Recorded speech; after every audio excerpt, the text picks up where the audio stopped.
Rosie here on Make a Video Monday, and it's Monday, November 10th, 2025, and this little girl just turned 2 a few days ago. Yay! Yay! She got to have some sweet birthday celebrations, and just thank you to everyone for all the love shown to my little girl, not just on her birthday, but all the time. I'm blessed to live in the community that I do and to have people who love on my kids and help me take care of them. So thank you guys. Thanks from Rosie. In the midst of this joy, there's also been grief for our family in this time, because a few days ago we also lost my Aunt Sandra. She went to be in heaven with the Lord and with my dad and with her parents. And I know that was a joyful reunion. Don't take it, okay? But of course it was a very hard loss for us down here. And please just be in prayer for her family. We'd really appreciate that. Rosie, you're really trying to get the phone. Here, look, show them your new Mickey. New Mickey. I already showed them, huh? But anyway, we're just here in the parking lot of the grocery store. Just had some time to spare, so we thought we'd try to offer you some encouragement today that the Lord has shown us lately, and so that revolves around the title of this video, which is When Your Cup Runneth Over Onto the Kitchen Floor. And so lately the mornings have been getting a little chillier, so when the kids and I wake up before school, we like to have a cup of hot cocoa. Is that right? You like hot cocoa? Yeah. So I'll make them both a cup of hot cocoa and pour it into a sippy cup and just cool it down to the perfect temp for them, and then I go to put the lid on the sippy cup one morning on Ralph's cup, and it just splashed all over the floor, like for some reason. I don't know, probably something about the sippy cup. But anyway, when all that brown liquid hit the floor, it just reminded me of the verse Psalm 23:5, which says, Thou preparest a table before me in the presence of mine enemies. Thou anointest my head with oil. My cup runneth over. My cup runneth over. And I thought about how I never actually pictured that literally, really, until that moment. And I realized we actually, at least I don't like my cup to run over most of the time, because it's messy and it's inconvenient, right? It makes a mess on the floor. And I thought to myself, I wonder if the same thing is true spiritually. Like when we're so full of God's love, is it tough for us to want to give that out?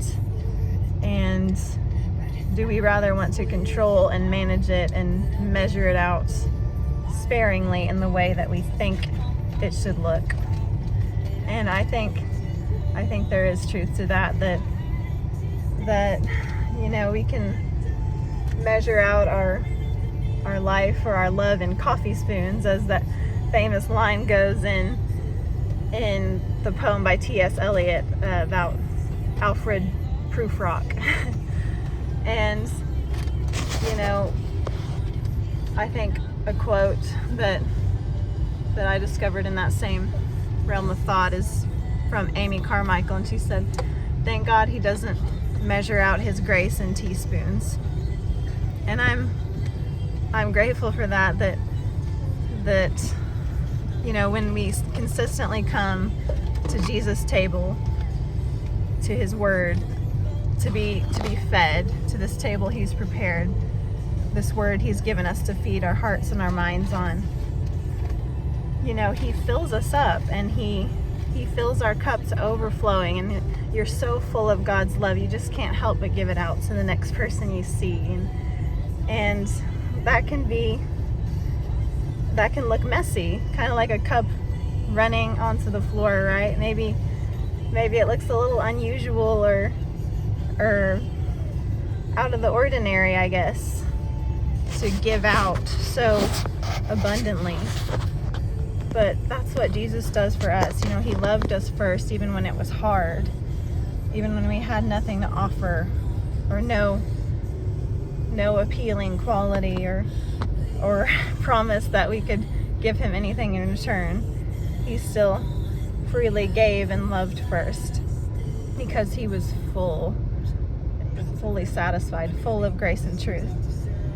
And so in this Thanksgiving season, I think it's been encouraging to me to reflect on that I too can be filled up in his love. I can be satisfied by his love and not dependent. It's Daddy's work song. It's a good one. I don't have to be dependent on any other source other than God, other than Jesus, to fill me up and be able to then give out love to other people. And yeah, that sure, I might come across as awkward in doing so sometimes, but hey, if you've got that love flowing out of you, you know, and you're going and just loving, to love is to sacrifice for someone else, to give something up for someone else. Or so if that makes you look different from this world, then that's a sign you actually are looking more like Jesus. So that's a good thing. So the opposite is when your cup is all poured out, and you know, that's definitely happened to me lately too. Sometimes I give out too much without going back to Jesus to get filled up.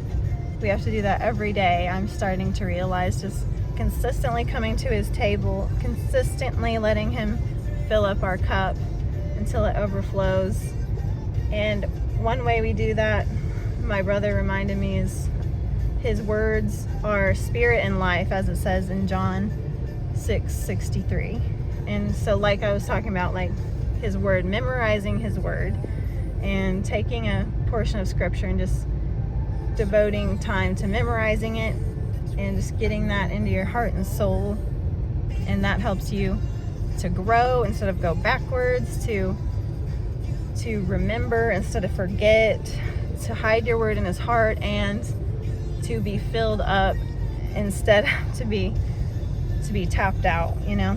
So I just encourage you guys with that as we look forward to Thanksgiving, to just let him fill your cup by memorizing his word and truly just remembering that he is the good shepherd.